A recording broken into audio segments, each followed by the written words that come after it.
हिंद दोस्तों वक्त आ गया है उस सपने को हकीकत बनाने का जिसके लिए आप दिन रात मेहनत कर रहे थे। अगर आपका railway group D, SSC, NTPC या पुलिस किसी भी अन्य एग्जाम की तैयारी कर रहे हैं तो यह वीडियो बहुत ही खास है। यहाँ मिलेगा आपको जीके जीएस का वो खास सेट जो बार बार एग्जाम में रिपीट होता है। आप बहाने मत करिए, बस एक ही टारगेट रखिए, आपका सिलेक्शन पक्का करना। तो मेहनत अभी से जी जान लगा के कर दीजिए। तो चलिए वीडियो की शुरुआत करते हैं, देखते हैं पहला क्वेश्चन क्या पूछा है। जो भी क्वेश्चन है इंपॉर्टेंट और सिलेक्टेड क्वेश्चन है। पहला क्वेश्चन जो पूछा है वह पूछा है आपसे थियोसॉफिकल सोसाइटी की स्थापना किस देश में हुई थी। आपसे पूछा है कि थियोसॉफिकल सोसाइटी की स्थापना किस देश में हुई थी, बताइए राइट आंसर क्या हो जाएगा। राइट आंसर कमेंट बॉक्स में लिख दीजिए। तो राइट आंसर जो हो जाएगा वो हो जाएगा ऑप्शन डी, अमेरिका में हुआ था।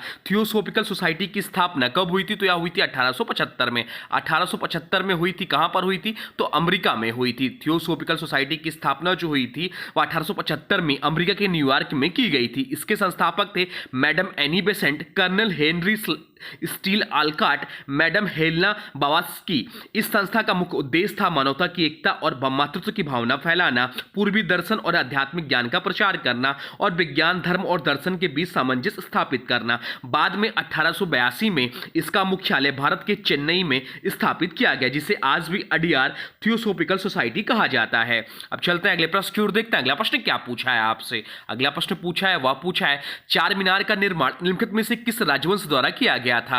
आपसे पूछा है कि चार मीनार का निर्माण निम्नलिखित में से किस राजवंश द्वारा किया गया था, बताइए राइट आंसर क्या हो जाएगा। राइट आंसर कमेंट बॉक्स में लिख दीजिए। तो राइट आंसर जो हो जाएगा वो हो जाएगा ऑप्शन डी, कुतुब शाही। चार मीनार भारत के तेलंगाना राज्य के हैदराबाद शहर में स्थित है। इसका निर्माण 1591 ईस्वी में मोहम्मद कुली कुतुब शाह ने कराया था, जो कुतुब शाही वंश का 5वां शासक था। इसका निर्माण प्लेग महामारी के अंत की स्मृति में कराया गया था। चार मीनार शब्द का अर्थ है चार मीनारें जो चारों दिशाओं में समान रूप से स्थित है। अगर इसकी विशेषताएं आपको बताएं तो यह इंडो इस्लामिक स्थापत्य शैली का उत्कृष्ट उदाहरण। इसकी ऊंचाई भी पूछ लेता है तो इसकी ऊंचाई जो है 56 मीटर है। यह संरचना ग्रेनाइट और चूने के पत्थर से बनी है।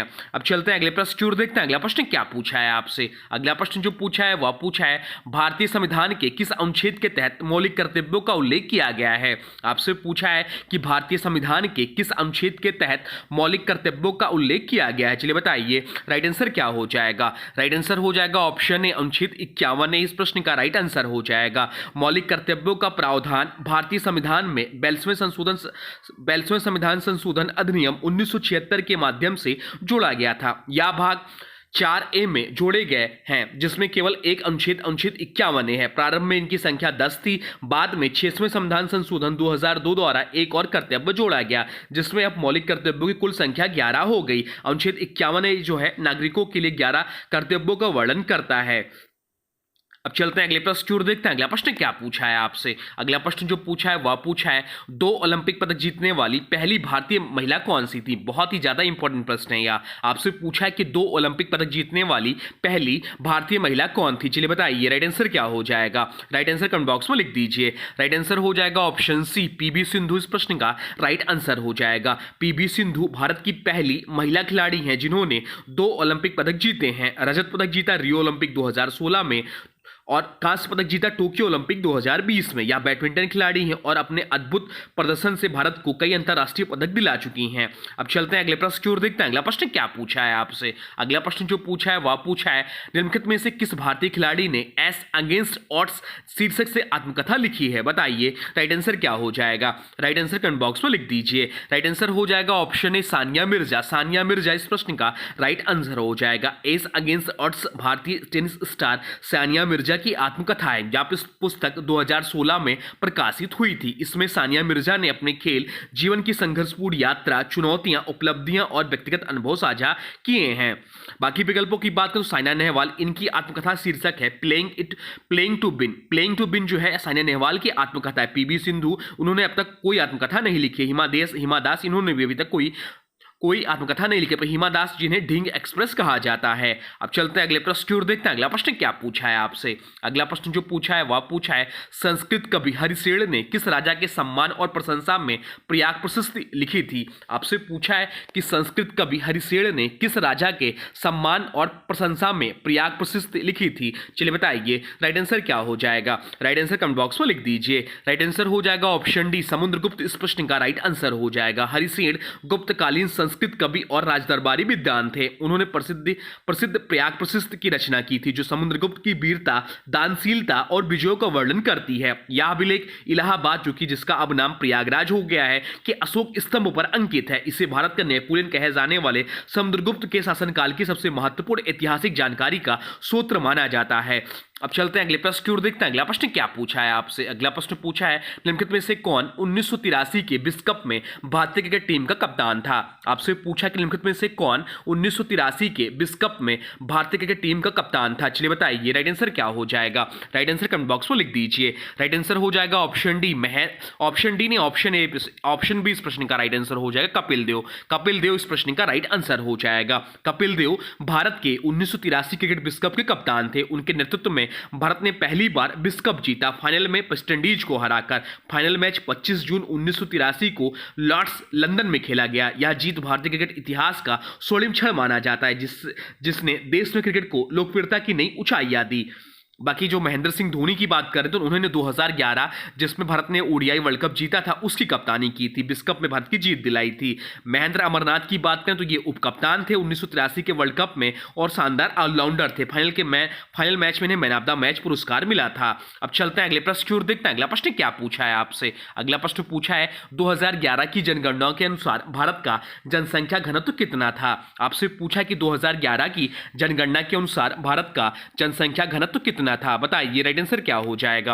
राइट आंसर हो जाएगा ऑप्शन ए 382 व्यक्ति प्रति वर्ग किलोमीटर। इस प्रश्न का राइट आंसर हो जाएगा। जनसंख्या घनत्व का अर्थ है किसी क्षेत्र जैसे देश या राज्य में प्रति वर्ग किलोमीटर क्षेत्रफल पर रहने वाले व्यक्तियों की संख्या को कहते हैं। भारत की 2011 की जनगणना के अनुसार जनसंख्या घनत्व 382 व्यक्ति प्रति वर्ग किलोमीटर था। जनसंख्या लगभग 121 करोड़ थी। 2001 की तुलना में वृद्धि जो हुई, 2001 में घनत्व 324 व्यक्ति किलोमीटर था, यानी 2011 में 17.5% की वृद्धि हुई। सर्वाधिक जनसंख्या घनत्व वाला राज्य कौन सा है, तो सर्वाधिक जनसंख्या घनत्व वाला राज्य जो है वो आपका बिहार है, जहां पर 1106 व्यक्ति प्रति वर्ग किलोमीटर है। और न्यूनतम जनसंख्या घनत्व वाला राज्य जो था वो था अरुणाचल प्रदेश। अरुणाचल प्रदेश न्यूनतम जनसंख्या घनत्व वाला राज्य था। अब चलते हैं अगले प्रश्न की ओर, देखते हैं अगला प्रश्न क्या पूछा है आपसे। अगला प्रश्न पूछा है वाई आई एम एथिस्ट। इसका मतलब है मैं नास्तिक क्यों हूं। निम्नलिखित क्रांतिकारियों में से किसकी आत्मकथा है। बताइए राइट आंसर क्या हो जाएगा। राइट आंसर कमेंट बॉक्स में लिख दीजिए। राइट आंसर हो जाएगा ऑप्शन बी भगत सिंह। भगत सिंह इस प्रश्न का राइट आंसर हो जाएगा। वाई आई एम एथिस्ट यानी कि मैं नास्तिक क्यों हूं प्रसिद्ध भारतीय क्रांतिकारी भगत सिंह द्वारा लिखा गया निबंध या आत्मकथात्मक लेख है।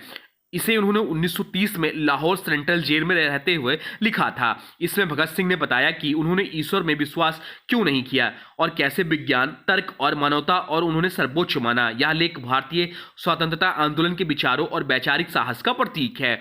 अब चलते हैं अगले प्रश्न की ओर, देखते हैं अगला प्रश्न क्या पूछा है आपसे। अगला प्रश्न पूछा है यूकैरियोटिक कोशिका निम्नलिखित में से किस जगत में नहीं पाई जाती है। आपसे पूछा कि यूकैरियोटिक कोशिका जो है निम्नलिखित में से किस जगत में नहीं पाई जाती है। चलिए बताइए राइट आंसर क्या हो जाएगा।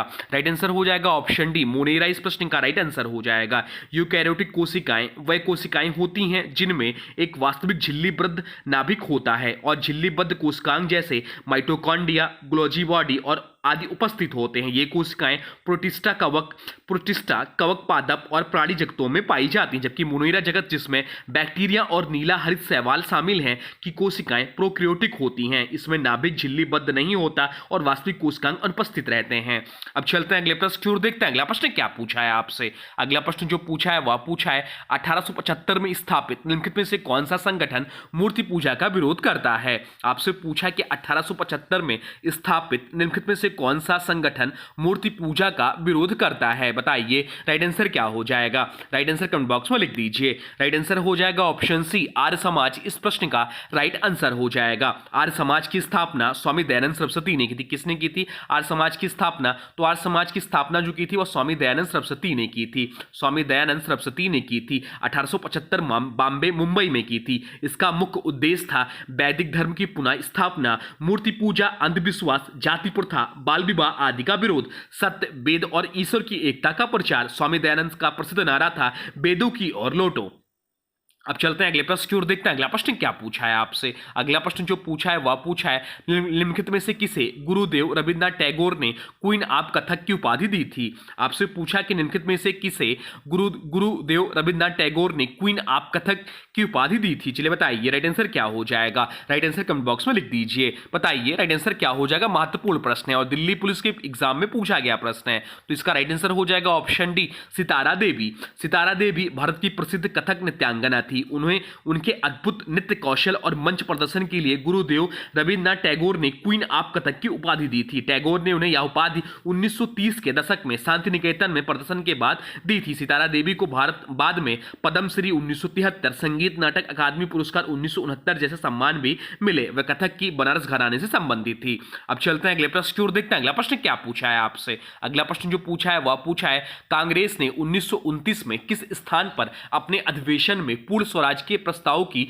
घोषणा की थी? आपसे पूछा कि कांग्रेस ने 1929 में किस स्थान पर अपने अधिवेशन में पूर्ण स्वराज के प्रस्ताव की घोषणा की थी? बताइए राइट आंसर क्या हो जाएगा। तो राइट आंसर जो हो जाएगा वो हो जाएगा ऑप्शन बी, लाहौर। लाहौर इस प्रश्न का राइट आंसर हो जाएगा। भारतीय राष्ट्रीय कांग्रेस का लाहौर अधिवेशन जो कि 1929 में हुआ था, कब हुआ था यह अधिवेशन? तो 1929 में हुआ था, दिसंबर 1929 में आयोजित हुआ था। इस अधिवेशन की अध्यक्षता पंडित जवाहरलाल नेहरू ने की थी। इस अधिवेशन में कांग्रेस ने पहली बार पूर्ण स्वराज को अपना अंतिम लक्ष्य घोषित किया। अधिवेशन में निर्णय लिया गया कि 26 जनवरी 1930 को स्वतंत्रता दिवस के रूप में मनाया जाएगा। बाद में अतिथि 26 जनवरी को भारत के संविधान लागू होने का दिन चुना गया, यानी 26 जनवरी 1950 को भारत गणराज्य बना। अब चलते हैं अगले प्रश्न की ओर, देखते हैं अगला प्रश्न क्या पूछा है आपसे। अगला प्रश्न जो पूछा है वह पूछा है नोंगक्रेम और लाहो निम्नलिखित में से किस राज्य के लोकप्रिय नृत्य हैं? आपसे पूछा है कि नोंगक्रेम और लाहो निम्नलिखित में से किस राज्य के लोकप्रिय नृत्य हैं? बताइए राइट आंसर क्या हो जाएगा। राइट आंसर कमेंट बॉक्स में लिख दीजिए। राइट आंसर हो जाएगा ऑप्शन ए, मेघालय इस प्रश्न का राइट आंसर हो जाएगा। नोंगक्रेम नृत्य और लाहो नृत्य दोनों मेघालय राज्य के पारंपरिक नृत्य हैं। ये नृत्य मुख्य रूप से खासी जनजाति द्वारा किए जाते हैं। नोंगक्रेम नृत्य एक धार्मिक नृत्य है जो देवी काइसी सिंसार की पूजा और अच्छी फसल की कामना के लिए किया जाता है। बाकी विकल्पों की बात करें तो अरुणाचल प्रदेश यहाँ प्रमुख नृत्य जो है न्यूकुम, पोपा, सोलुंग, ड्री नृत्य आदि हैं। मणिपुर की बात करें तो यहाँ के प्रसिद्ध नृत्य जो है रसलीला है जो कि शास्त्रीय नृत्य। असम की बात करें तो यहाँ के प्रसिद्ध नृत्य हैं बिहू नृत्य, झूमर नृत्य आदि। अब चलते हैं अगले प्रश्न की ओर, देखते हैं अगला प्रश्न क्या पूछा है आपसे। अगला प्रश्न जो पूछा है वह पूछा है भारतीय संविधान का निम्नलिखित में से कौन सा अनुच्छेद ग्राम पंचायतों के संगठन से संबंधित है? आपसे पूछा कि भारतीय संविधान का निम्नलिखित में से कौन सा अनुच्छेद ग्राम पंचायतों के संगठन से संबंधित है? बताइए राइट आंसर क्या हो जाएगा। राइट आंसर हो जाएगा ऑप्शन बी, अनुच्छेद 40 इस प्रश्न का राइट आंसर हो जाएगा। अनुच्छेद 40 भारतीय संविधान के राज्य के नीति निर्देशक तत्वों का हिस्सा है। इसमें स्पष्ट रूप से कहा गया है कि राज्य ग्राम पंचायतों का संगठन करेगा और उन्हें ऐसे अधिकार प्रदान करेगा जिससे वह स्वशासन की इकाई के रूप में कार्य कर सकें। यह अनुच्छेद भारत में पंचायती राज प्रणाली की संवैधानिक नींव प्रदान करता है। अब चलते हैं अगले प्रश्न की ओर, देखते हैं अगला प्रश्न क्या पूछा है आपसे। चलिए और विकल्पों को भी देख लेते हैं। अनुच्छेद 37 नीति निर्देशक तत्वों के परिवर्तन से संबंधित है। अनुच्छेद 38 सामाजिक, आर्थिक और राजनीतिक न्याय सुनिश्चित करने से संबंधित है। अनुच्छेद 39 राज्य की नीति के विशिष्ट सिद्धांतों जैसे समान वेतन, संसाधनों का वितरण आदि से संबंधित है। अब चलते हैं अगले प्रश्न की ओर, देखते हैं अगला प्रश्न क्या पूछा है आपसे। अगला प्रश्न जो पूछा है वह पूछा है भारतीय रेलवे के पश्चिम मध्य रेलवे जोन का मुख्यालय कहां स्थित है? आपसे पूछा कि भारतीय रेलवे के पश्चिम मध्य रेलवे जोन का मुख्यालय कहां स्थित है? चलिए बताइए राइट आंसर क्या हो जाएगा। राइट आंसर कमेंट बॉक्स में लिख दीजिए। राइट आंसर हो जाएगा ऑप्शन सी, जबलपुर। जबलपुर इस प्रश्न का राइट आंसर हो जाएगा। पश्चिम मध्य रेलवे यानी कि वेस्ट सेंट्रल रेलवे की स्थापना 1 अप्रैल 2003 को की गई थी। कब हुई थी इसकी स्थापना? तो 1 अप्रैल 2003 को इसकी स्थापना हुई थी। इसका मुख्यालय जबलपुर मध्य प्रदेश में स्थित है। यह भारतीय रेलवे के 19 जोनों में से एक है। मुख्यालय जो इसका जबलपुर मध्य प्रदेश में, स्थापना वर्ष 2003, अधीन मंडल जो इसके भोपाल, कोटा, जबलपुर। अब चलते हैं अगले प्रश्न की ओर, देखते हैं अगला प्रश्न क्या पूछा है आपसे। अगला प्रश्न जो पूछा है वह पूछा है कॉमनवेल्थ यूथ गेम्स का पहला संस्करण किस वर्ष में आयोजित किया गया था। आपसे पूछा कि कॉमनवेल्थ यूथ गेम्स का पहला संस्करण किस वर्ष में आयोजित किया गया था, बताइए। राइट आंसर क्या हो जाएगा? राइट आंसर हो जाएगा ऑप्शन डी, 2000 में। कॉमनवेल्थ यूथ गेम्स का पहला आयोजन वर्ष 2000 में आयोजित हुआ था। मेजबान देश था स्कॉटलैंड, मेजबान शहर था एडिनबर्ग। इन खेलों में 14 से 18 वर्ष की आयु के खिलाड़ियों ने हिस्सा लिया। इस आयोजन का उद्देश्य युवा खिलाड़ियों को अंतर्राष्ट्रीय स्तर का अनुभव देना था, ताकि वे भविष्य में कॉमनवेल्थ गेम्स और ओलंपिक में भाग ले सकें। अब चलते हैं अगले प्रश्न की ओर, देखते हैं अगला प्रश्न क्या पूछा है आपसे। अगला प्रश्न जो पूछा है वह पूछा है निम्नलिखित गुप्त शासकों में से किसे भारत का नेपोलियन कहा जाता है। आपसे पूछा कि निम्नलिखित गुप्त शासकों में से किसे भारत का नेपोलियन कहा जाता है, चलिए बताइए। राइट आंसर क्या हो जाएगा? राइट आंसर कमेंट बॉक्स में लिख दीजिए। तो राइट आंसर जो हो जाएगा वो हो जाएगा ऑप्शन है समुद्रगुप्त। इस प्रश्न का राइट आंसर हो जाएगा समुद्रगुप्त। गुप्त वंश का सबसे महान शासक था। इसे इतिहासकार ने इसके अद्भुत सैन्य विजयों और व्यापक समाज विस्तार की नीति के कारण भारत का नेपोलियन कहा था। उसने उत्तर भारत के अधिकांश राज्यों को जीतकर दक्षिण भारत तक अपना प्रभाव स्थापित किया। उसकी वीरता और प्रशासनिक क्षमता का वर्णन हरिशेर द्वारा रचित प्रयाग प्रसिद्ध में मिलता है।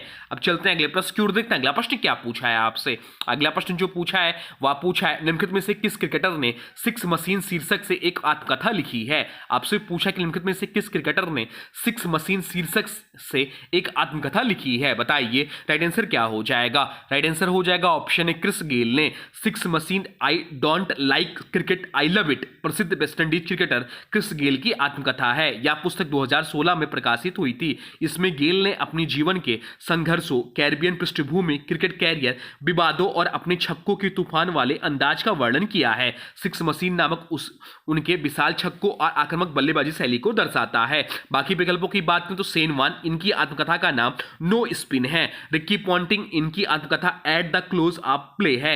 युवराज सिंह, इनकी आत्मकथा the test of my life है, जो कैंसर से लड़ाई पर आधारित है। अब चलते हैं अगले प्रश्न की ओर, देखते हैं अगला प्रश्न क्या पूछा है आपसे। अगला प्रश्न जो पूछा है वह पूछा है निम्नलिखित में से कौन सा संवैधानिक संशोधन अधिनियम भारतीय संविधान में 11वें मौलिक कर्तव्य को जोड़ने से संबंधित है। आपसे पूछा है कि निम्नलिखित में से कौन सा संवैधानिक संशोधन अधिनियम भारतीय संविधान में 11वें मौलिक कर्तव्य को जोड़ने से संबंधित है, बताइए। राइट आंसर क्या हो जाएगा? राइट आंसर कमेंट बॉक्स में लिख दीजिए। राइट आंसर हो जाएगा ऑप्शन है 6वां संवैधानिक संशोधन अधिनियम। इस प्रश्न का राइट आंसर हो जाएगा 6वां संविधान संशोधन अधिनियम 2002 द्वारा भारतीय संविधान के अनुच्छेद 51A में एक 11वां मौलिक कर्तव्य जोड़ा गया। यह कर्तव्य है 6 से 14 वर्ष की आयु के अपने बच्चों या आश्रित को शिक्षा का अवसर प्रदान करना। उसके साथ ही इसी संशोधन से अनुच्छेद 21A जोड़ा गया, जिसमें 6 से 14 वर्ष के बच्चों के लिए निःशुल्क और अनिवार्य शिक्षा का अधिकार। अनुच्छेद 45 में संशोधन किया गया। तो ये रहे आपके टॉप जीके जीएस के प्रश्न, जो आपके आने वाले एग्जाम के लिए बहुत ही महत्वपूर्ण है। अगर अभी तक आपने पढ़ाई स्टार्ट नहीं की है तो प्लीज अब लग जाइए और मेहनत कर लीजिए। आने वाले टाइम में बहुत सारे एग्जाम है, तो आपके लिए बहुत ही महत्वपूर्ण रहेगा अभी से पढ़ना। और हाँ देखिए, अब आज के वीडियो से क्वेश्चन है, इसका राइट आंसर आप लोगों को कमेंट बॉक्स में बताना है। आज के वीडियो से क्वेश्चन है निम्नलिखित में से कौन 1983 के विश्व कप में भारतीय क्रिकेट टीम के कप्तान थे। आपसे पूछा कि निम्नलिखित में से कौन 1983 के विश्व कप में भारतीय क्रिकेट टीम के कप्तान थे। इसका जो भी राइट आंसर वो कमेंट बॉक्स में जरूर बताइए। उसके बारे में जो भी कुछ जानते हैं वो भी कमेंट बॉक्स में जरूर बताइए। और हाँ देखिए, अभी तक आपने वीडियो को लाइक नहीं किया है तो प्लीज वीडियो को लाइक कर दीजिए और चैनल पर नए चैनल को सब्सक्राइब भी कर लीजिए। तो चलिए मिलते एक नए वीडियो में, तब तक के लिए thanks for watching railway exam target channel को।